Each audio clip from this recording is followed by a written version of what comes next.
भवन, प्रकार एवं घटक। आइए एक भवन या इमारत की संरचना और उसके घटकों को पहचानें। भवनों या इमारतों के घटक।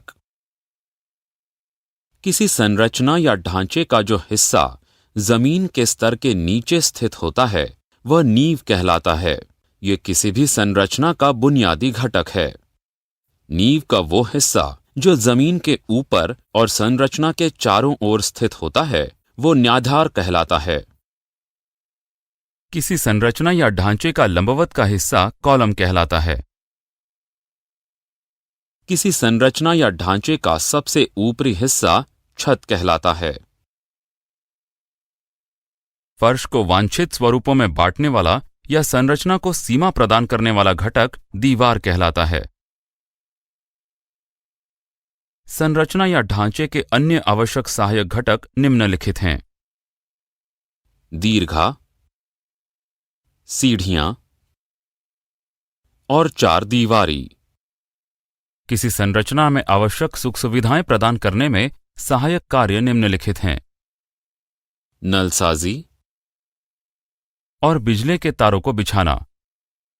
सतह का परिसज्जन एक सजावटी प्रक्रिया है जिसके माध्यम से एक भवन या इमारत की विभिन्न सतहों जैसे दीवारों और छतों पर परत चढ़ाकर उसी की आवरणी परत को चिकना और समरूपी बनाया जाता है।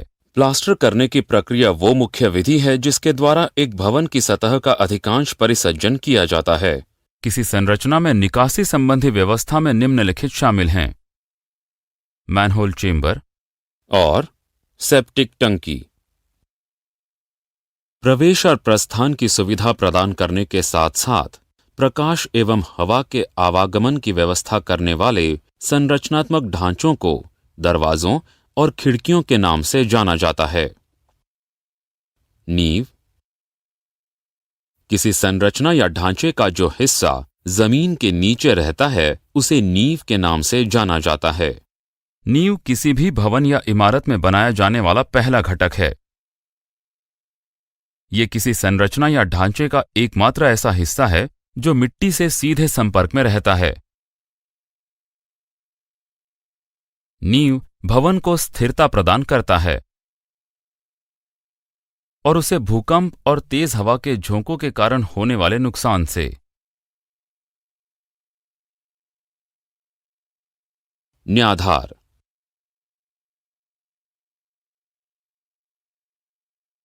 नींव का वो हिस्सा जो जमीन के ऊपर और भवन के चारों ओर स्थित होता है उसे न्याधार कहा जाता है। आमतौर पर न्याधार भवन की संरचना को आसपास की जमीन से लगभग 2-4 फुट ऊपर उठाने का काम करता है। ये भवन में पानी को घुसने से रोकता है। स्तंभ। जहां एक तरफ नींव किसी भवन के आधार का काम करता है वहीं दूसरी तरफ स्तंभ उसके लंबवत भार हस्तांतरण घटक की तरह काम करते हैं। वे भवन के संपूर्ण भार को नींव पर समान रूप से वितरित करते हैं। स्तंभ उच्च गुणवत्तापूर्ण आरसीसी अर्थात सुदृढ़ सीमेंट कंक्रीट से बने होते हैं। छत। छत भवन का सबसे ऊपरी घटक है।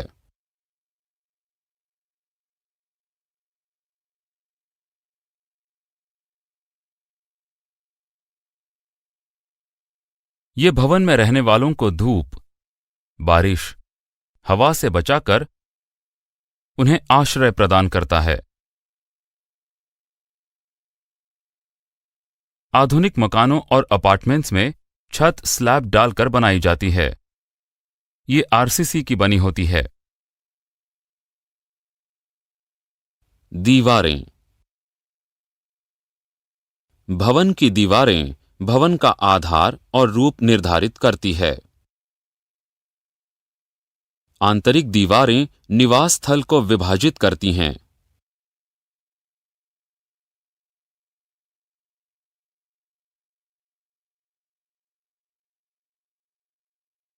बाहरी दीवारें संरचना को सीमा प्रदान करती है।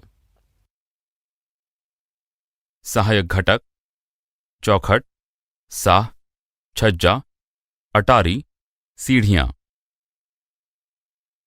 चौखट खिड़की के ढांचों के आधार का काम करता है।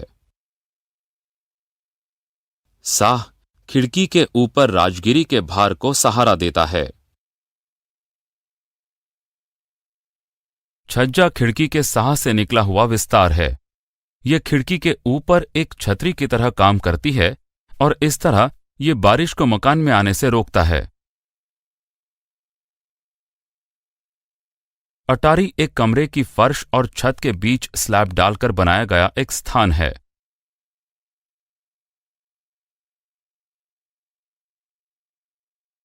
अटारी का उपयोग वस्तुओं को रखने के लिए किया जाता है। सीढ़ियां मकान की छत पर जाने के लिए बनाया गया एक मार्ग है। यह बहुमंजिला इमारत की विभिन्न मंजिलों पर जाने के लिए एक रास्ते की तरह काम करती है। सहायक कार्य, नलसाजी, विद्युतीकरण और रंगाई। नलसाजी के अंतर्गत घरों में ऊपरी पानी की टंकियों, पाइपों, नलों व वाल्व्स की व्यवस्था की जाती है। एक घर में विद्युतीकरण की व्यवस्था इसलिए की जाती है ताकि आधुनिक उपकरणों जैसे लाइट बल्बों, ट्यूबलाइटों, पंखों और एयर कंडीशनरों को जोड़ा और जलाया या चलाया जा सके। सतह का परिसज्जन, प्लास्टर करना और रंगाना। दीवारों और छतों का निर्माण हो जाने के बाद उन्हें निम्नलिखित उद्देश्यों और परिकृष्ट और सुसज्जित किया जाता है। चिकना बनाने के लिए, रंगने योग्य बनाने के लिए और टिकाऊ बनाने के लिए। सतह के परिसज्जन की प्रक्रिया एक ऐसी प्रक्रिया है जिसके माध्यम से दीवारों और छतों की आवरणी परत को चिकना और एक समान बनाया जाता है। प्लास्टर करना वो मुख्य है जिसके द्वारा एक भवन की सतह का अधिकांश परिसज्जन किया जाता है। रंगाई एक सजावटी और रक्षात्मक रंग आवरण चढ़ाने की प्रक्रिया है जिसे भवन की आंतरिक और बाहरी दीवारों पर किया जाता है। दरवाजे और खिड़कियां। दरवाजे सभी मकानों और कार्यालयों के सबसे महत्वपूर्ण भाग हैं क्योंकि वे परिसरों में प्रवेश को नियंत्रित करते हैं। दरवाजे लकड़ियों, कांच, एल्यूमीनियम या मृदु इस्पात से और सिंथेटिक पदार्थों से बनाया जाता है।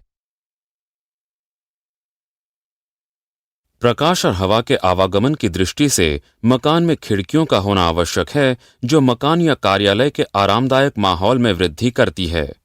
खिड़कियां भी लकड़ियों, कांच, एल्यूमीनियम या मृदु इस्पात से और सिंथेटिक सामग्रियों से भी बनाई जाती है। निकासी संबंधी व्यवस्था, मैनहोल चेंबर और सेप्टिक टंकी। मैनहोल चेंबर एक बहुत बड़ा निकासी द्वार होता है जिसके ऊपर एक ढक्कन लगा रहता है जो नाली की सफाई और निरीक्षण को सुगम बनाता है।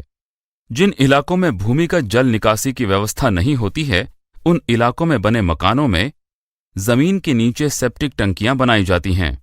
सेप्टिक टंकियों में लंबे समय तक बेकार मलजल रहता है जिसे समय आने पर खाली और साफ करना पड़ता है।